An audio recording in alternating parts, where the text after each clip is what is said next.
Hey everybody, you're watching Cole the Corn Star, and welcome to Corn Star Construction and welcome to Corn Star Farms. Now for today's adventure, I must warn, we are in the middle of corn harvest season, so things can change a million times, but as of right now, we are planning on working on the mansion today, and we are also planning on harvesting some corn. For a corn harvest update report, all the fields in green are the ones we already have done. The one that is yellow here, we had to pull out of it because it was a little too wet, so we're gonna be coming back to that one. So today we are actually going to be going to Winona's. Now that is 74 acres, and on a good day, we can do a little over 100 acres. So we should be able to get Winona's done, and then hopefully we'll be able to get moved over to Carroll. So we are currently 724 out of 977 acres completed, which puts us at 74% done. The green cart gang today is going to consist of Ricardo, my father-in-law, and then Zach. So Ricardo is going to be in the little John Deere tractor, and then Zach is going to be in the big Challenger. My brother is going to be running the combine, at least initially as of this morning,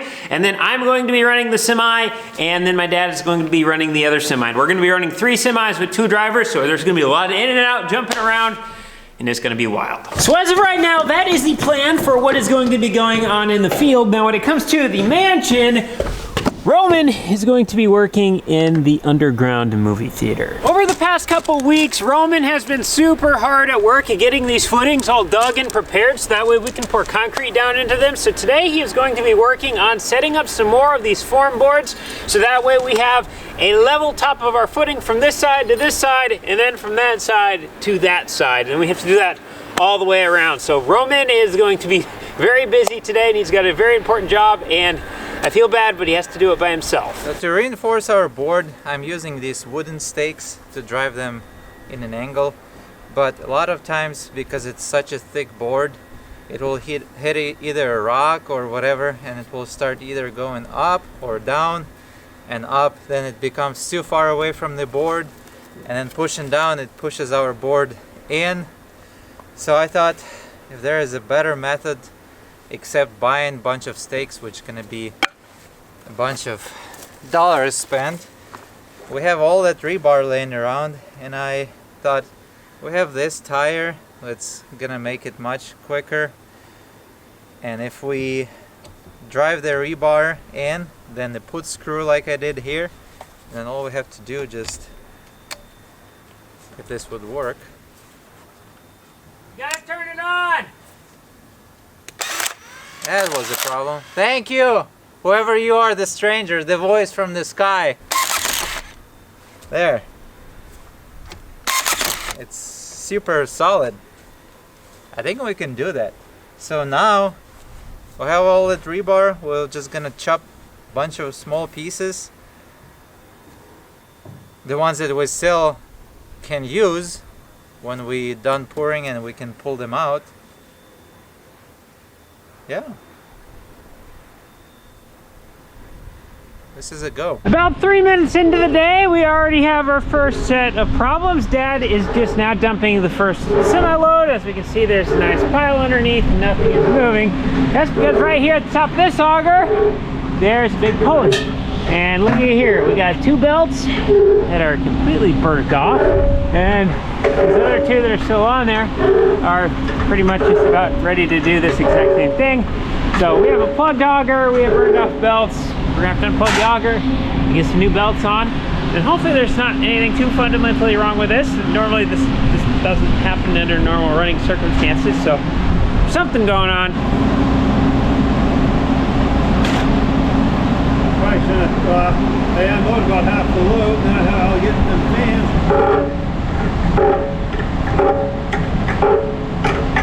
Now that we got our new set of belts on, we're gonna open up this window so that way we can hear everything that's going on. You can see right there. So Dad's gonna just fire it up here. Don't forget to turn everything else on. I'm doing it right now. And then we're gonna see if that thing is going to spin or not. So we're basically just looking to make sure, is that pulley gonna turn? If it doesn't turn, it's gonna start smoking our belts, and we're gonna wanna turn it off right away. Is the second engine there on? Okay. Yep, it's running.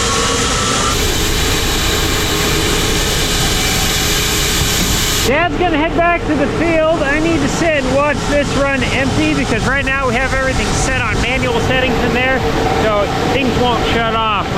Once this runs empty, then I'll turn everything back over to automatic, so that way we can dump, we can leave, and then once these motors sense that there's no load on them anymore, then everything just shuts down, so then that way all the stuff's not running while we're not here.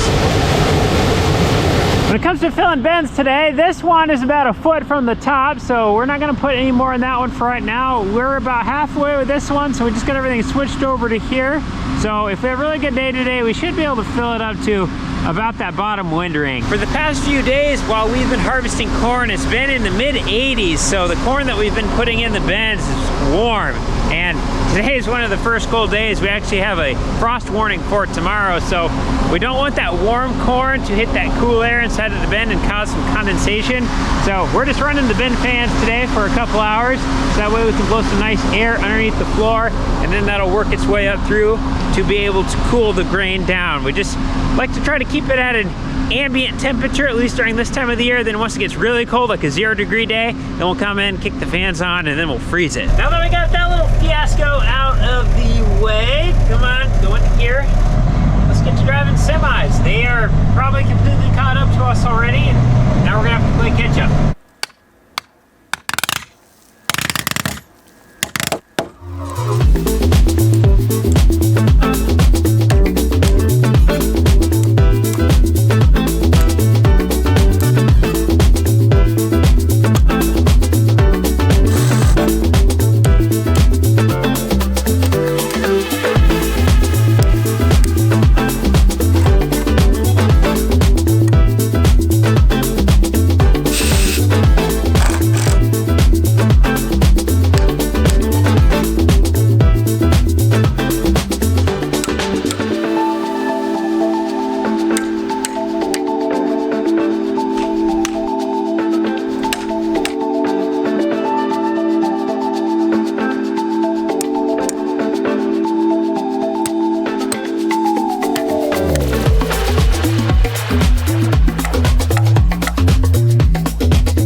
As soon as I pulled in, the grain carts were full, they're dumping on me. I'd get out and climb back there, but the wind is just at the perfect angle right now. It's gonna funnel a bunch of bees wings into my door, and I don't really want to get my cab dusty first thing in the morning. So I'm just gonna sit here and the nice heated space. Oh no, we have blunder number 2 of the day. Somebody did not shut the trap door. Oh, I hope I have a crank with me. If I don't, I can't shut it. Well, that truck's building up there. We're just gonna see if we got a big wrench in here and get that closed. Yeah. Perfect. Which way do we need to turn it? Ugh. And okay, we got it shut. Now we just gotta figure out how to clean up that pile. It's a big pile. And you never do stuff like that in the back of the field. It's always right next to the highway.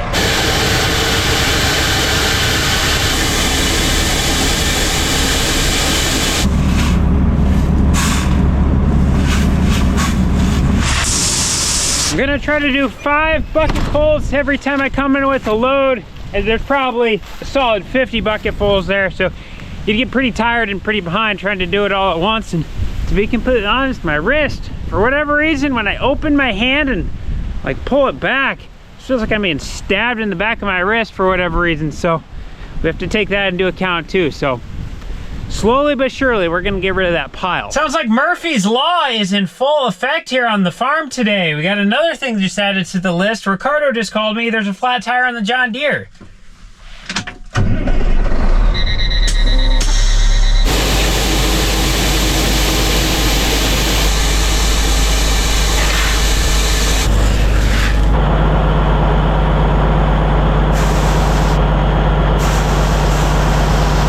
think I'm going to need to start doing 10 bucketfuls every load. Otherwise, we're gonna get done with this farm and I'm still gonna have half a pile there.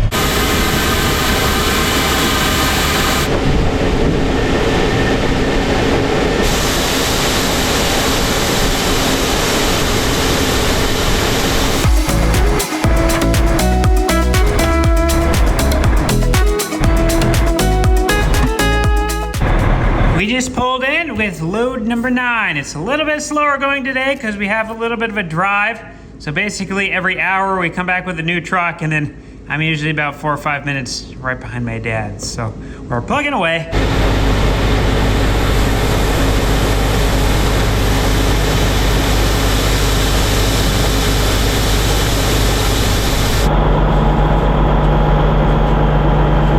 Oh, leaving that trap door open left way more corn on the ground than I anticipated. Load number 11. I don't know what they did, but while I was gone, Ricardo must have got the front tire off the John Deere, taken it in and got it fixed, put back on, so this is back running again. So he's got the front half of me full. Zach is completely full right here. He's pulling up in the Challenger 1050. And by the way, this tractor is not ours. It's one of our friends. They are renting it to us because our big tractor is getting a new engine put in it. But Zach has the Brent V1300 completely full. And this thing is massive. Hey, we got a special rider. Hi, I had to use all my weight to open up this door. Yeah, that one's a little sticky sometimes. We are now all done over at Winona, so Cooper's got the head off on the combine. He's waiting for Zach to get empty and Ricardo to get empty. And then they're gonna pull up on the highway, and then they have about a 40-minute trek over to the next farm, which is Carol's farm. Neva is going to be taking the head on the cart. We're not going to be able to keep the head on the combine going down the road because it's too wide. And then Dad and I are gonna have to try to figure out, well, I'm gonna be taking this semi now back to the farm, but then we have to figure out how to come back and get the other one, and then get all 3 over to Carol's farm when there's just 2 of us. So we'll get it figured out. Looking at Zach's scale, he is now empty, which is what we want going down the road. Fun fact, you can get an overweight ticket if you have grain in your grain cart when you're driving down the highway. All right, nope, you gotta keep winding it up. You gotta tighten it till it's all the way touching that thing. So bring it back up? Nope, the other way. There you go. Now just be careful not to let go of your hand because that thing will come around and smack you. No, I can feel the tension. I feel like I need another arm. Come on, I got it. Okay, and now bring that here and bring it all the way to right here. Then keep coming. And then now pull it right up and hook it in the holster. There you go. Wow. Now don't forget your pin. You guys make that look so much easier. On the other trailers, you just got a button. Oh, okay. We got Dad's red Volvo here. We got the red Freightliner here. White Volvo's still out in the field. 2 semis that are here on the farm are empty. So Dad's gonna give me a ride out in the pickup. And then we'll bring the white Volvo back. We'll get it dumped. And then we'll probably have to bring 1 semi out to Carol's. Then take a truck and then come and get the other 2 semis. Figuring out the logistics to go from field to field can sometimes be the most difficult part about farming. Is it going to beep with low air or is it not? Place your guesses now. I think it is not. No!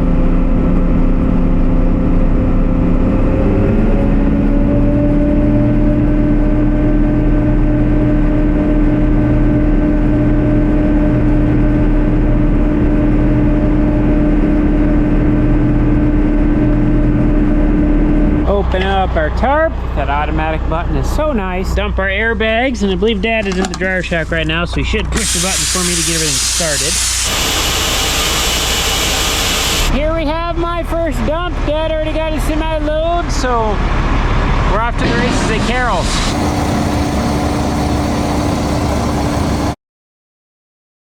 It ended up getting dark on us in a hurry last night, so we just basically got Carol's all outlined, so now it's just the nice long straight rows, so we should be able to get Carol's done today if everything goes smooth. And last night we had our first frost of this year, and so we're looking at kind of our first chillier day. I think high is supposed to be like in the low to mid 50s, which really isn't that bad, but when you've been used to 85, it feels like freezing. Oh, we'll get the red Freightliner warmed up. Sounds like Dad Cooper, Zach, Ricardo.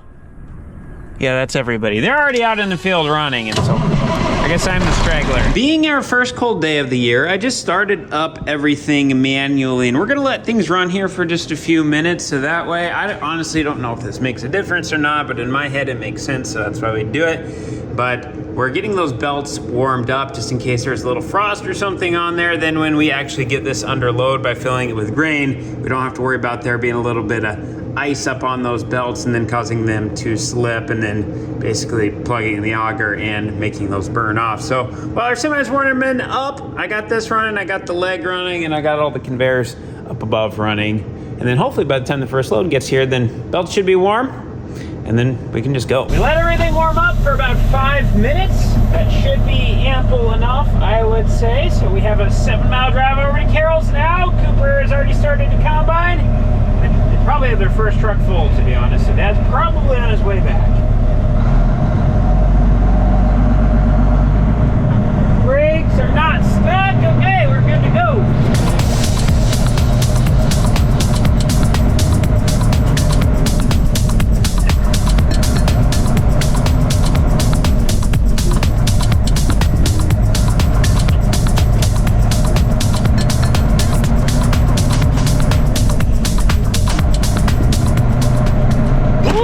Brr, brr, brr. Look at that, all lined up nice and in array, and oh, I left my blinker on.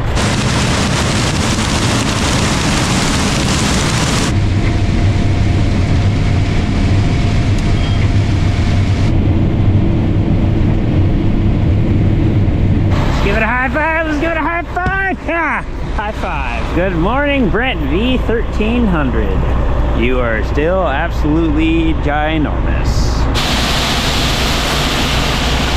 Load number 1 for me for today. Load number 2 out of the field for today. Dropping crude oil, December soybean oils up 16 points. On this field, we have some really nice long rows, and it's a pretty square farm, and that just allows the combine to keep moving. So when we get back, yep, we have a full truck. We have an empty one there. I just passed that on the road. They're gonna have that grain cart full here in just a minute, so that semi will be full. We're not gonna have a lot of downtime today, which is a good thing.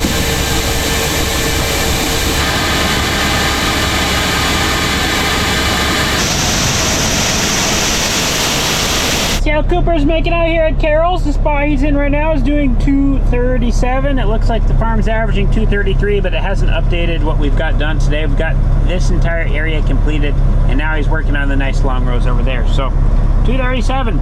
That is great. How have things been working for you, Dad? Good. Nice looking corn. It's 14.5% the 3 loads I've tested. Okay. Nice and dry. That looks good. Man, look at this. One of Cooper's friends, Parker, is driving the white Volvo. Dad's pulling up in the red Volvo. And we got Elmer in the back that I'm driving. We're all here at once. This is a first for us this year. For our field meal today, Parker, that's Parker's white truck right there, he brought out Taco John's. So definitely not the most healthy, nutritious option, but it is going to taste good. With Parker driving one of the trucks, we're gonna start a little game of tic-tac-toe when we mark our loads down. We'll see who wins. I'm X's. De juguetes y cosillas que iba a guardar.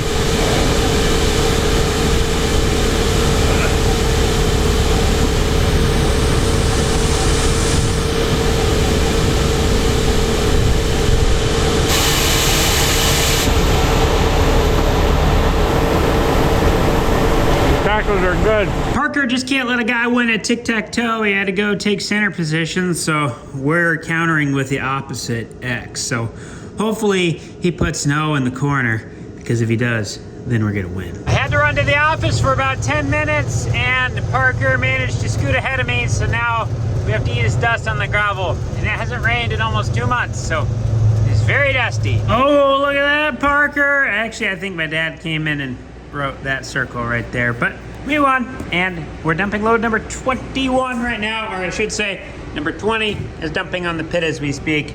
Number 21 sitting right there.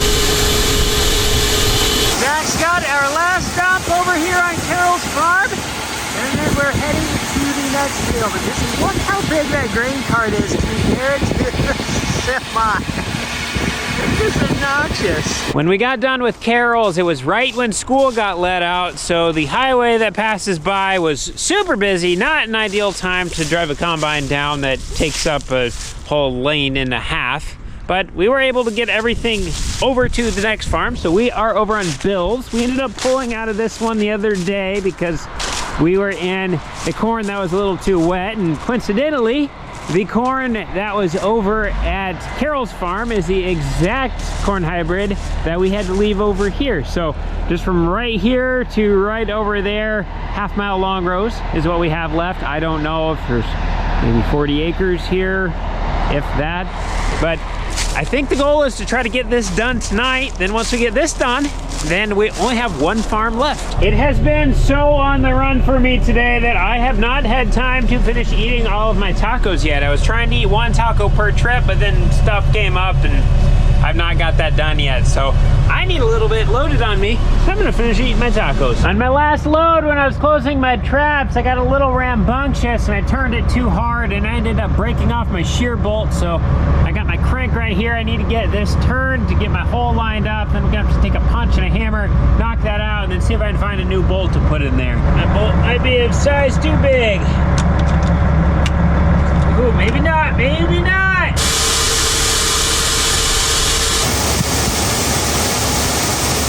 This is semi number 29 for the day. Sorry, I misspoke. We did 32 loads. Sounds like they just got done over at Bill's farm, so they're gonna empty the grain carts into the final semi, and then they'll bring that over. So once we get this one empty, we'll pull it off, and they should be coming with one more here in just a minute. I believe that's going to be load number 33. Ooh, look at all the pretty lights on that trailer.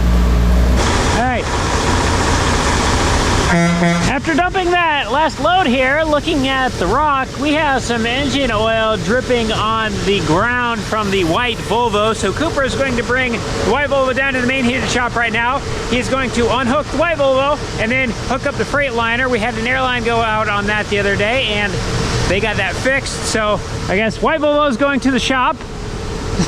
So up to this point, we have already switched that truck one time, we've switched that truck one time, and I guess the only one we haven't done anything to yet is the red Volvo. 32 loads for today. We got like 120 acres done. We now have one field left, and we even got off a little bit early tonight. It is before 10 o'clock. So I'm gonna finish up a little bit of shop office work, and then I'm gonna call it a night so that way we can get to our last field. So this is all we got. Thanks for watching.